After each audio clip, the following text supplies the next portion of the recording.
I'm from Sky News. From Sky News. Well, goodbye.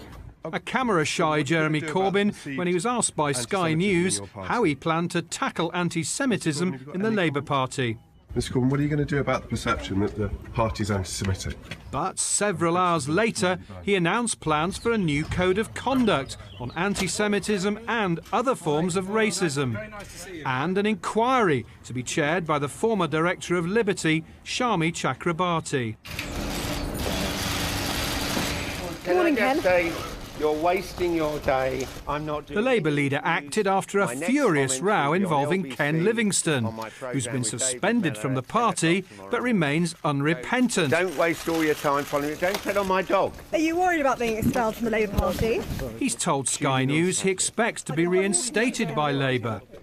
Critics say that after ducking the issue, Mr Corbyn has finally done the right thing. We hope this action plan will be a step in the right direction, but it will all be in the execution. The proof of the pudding is in the eating. And if the Labour Party is going to change its ways, it first needs to admit that there is something of a crisis rather than deny the fact that there is.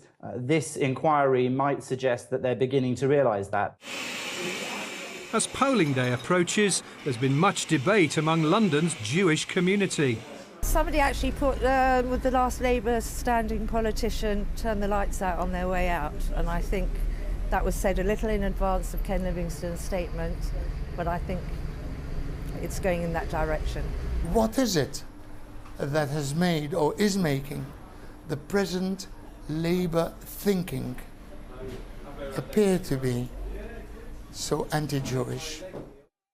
Anti-Semitism has plagued Labour in recent months. In February, there were claims of anti-Semitism at the Oxford University Labour Club. Then, in March, a party activist was suspended for tweeting, "Jews slaughter the oppressed and have big noses." A few days later, the Labour peer Lord Levy said he'd quit the party unless Mr Corbyn rejected anti-Semitic comments by party members. This month, a Labour councillor was suspended after a series of tweets praising Hitler as the greatest man in history.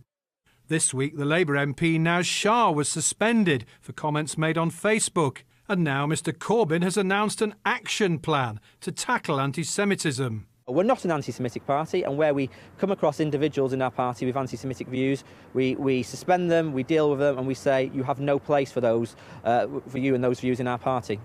Go back and check what Hitler did. There's a book. Thursday's very public showdown between the Labour backbencher John Mann and Mr Livingstone has added ammunition to critics of Mr Corbyn's leadership. You dare say that Hitler supported Zionism? Labour MPs will welcome the action proposed by Mr Corbyn, but many will claim it's overdue, and it won't stop calls for the expulsion of Mr Livingstone from the party.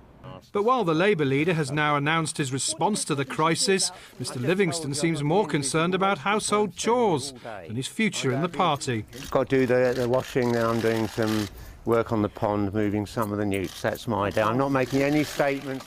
John Craig, Sky News.